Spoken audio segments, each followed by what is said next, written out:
Bonjour Alain Bauer. Bonjour. Alain Bauer, professeur de criminologie du Conservatoire national des arts et métiers, également à New York et Shanghai. Alain Bauer, je vous ai déjà reçu pour Au commencement était la guerre. Et nouvelle édition, augmentée, Au commencement est la guerre. C'est ce que vous nous dites dans cette nouvelle version. Oui, car depuis la première, qui a presque un an, depuis sa parution, mais qui a été marquée à la fois par des confirmations et puis des résurrections. Ou en tout cas, des guerres qu'on avait oubliées et qui sont revenues. Une guerre permanente, Ukraine-Russie, qui ressemble à peu près à la guerre de Corée, une guerre qui ne se terminera jamais et qui ne se terminera jamais par la paix, mais probablement par un jour un cessez-le-feu, une guerre de termitage, où alors qu'on pense qu'il y a un équilibre de la guerre, on ne se rend pas compte que le niveau des pertes évolue massivement de 4 à 1 en faveur des Ukrainiens, ce qui était l'équilibre en raison à la fois de la démographie et de la masse contre la technologie qui était la force de l'armée russe, désormais de 1 à 8, de 1 à 10, de 1 à 12, en matériel comme en humain. Donc un moment où ce qu'on croit être un épais et solide étai en bois n'est en fait plus qu'une forme extérieure qui est en train d'être grignotée au fur et à mesure, mais qui va durer très longtemps, avec un interdit absolu qui est la Crimée, mais des opportunités importantes qui sont la reconquête de la mer d'Azov, par exemple, ou d'une partie importante du Donbass. Une deuxième guerre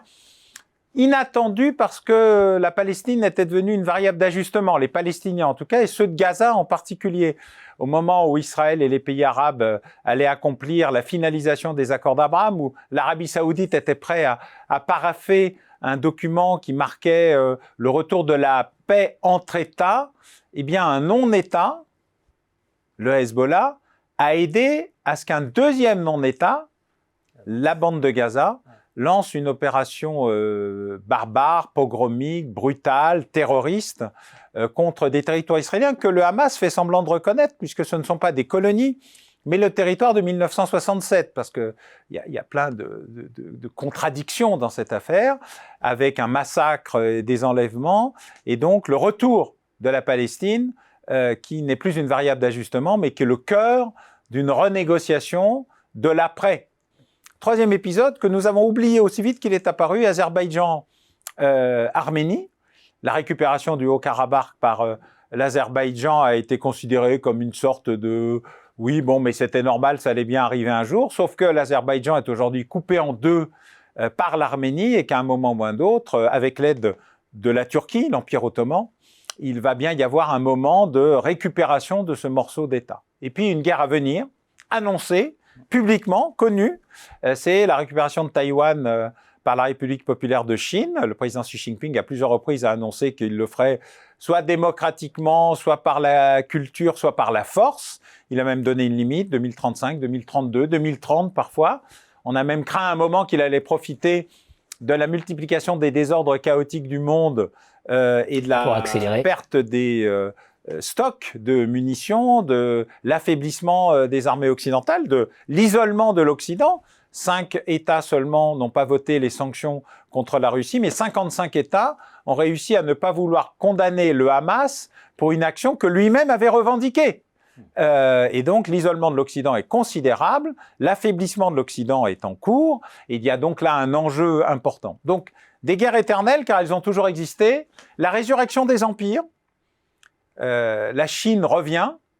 l'Inde s'affirme, car elle n'est pas en conflit pour l'instant, mais elle a des zones de conflit et de contentieux avec la Chine partout, et ceci est en train de s'étendre à toute l'Asie, avec même l'apparition d'un espace inattendu, le Quad, avec le Japon, l'Australie et les alliés occidentaux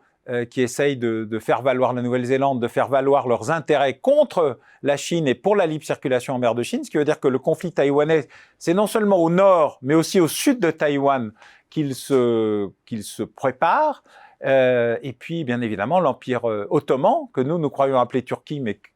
dont il se rappelle de l'ampleur et l'intensité, avec des jeux très complexes, un pied dans l'OTAN, un pied hors de l'OTAN, un pied en neutralité, un pied en soutien à l'action de la Russie ou de négociation avec la Chine ou de faire durer le plaisir pour l'entrée dans l'OTAN ou dans l'alliance de pays nordiques qui avaient joué plutôt la neutralité et qui ont peur désormais des ambitions russes.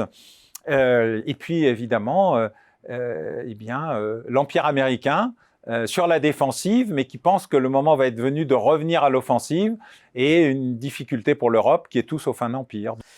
Pour agir, voilà, vous aviez vu juste, Alain Bauer, et j'inviterai à méditer la possibilité d'une paix entre deux guerres, les modalités de la possibilité d'une paix entre deux guerres. Au commencement était la guerre, nouvelle édition augmentée. Merci Alain Bauer.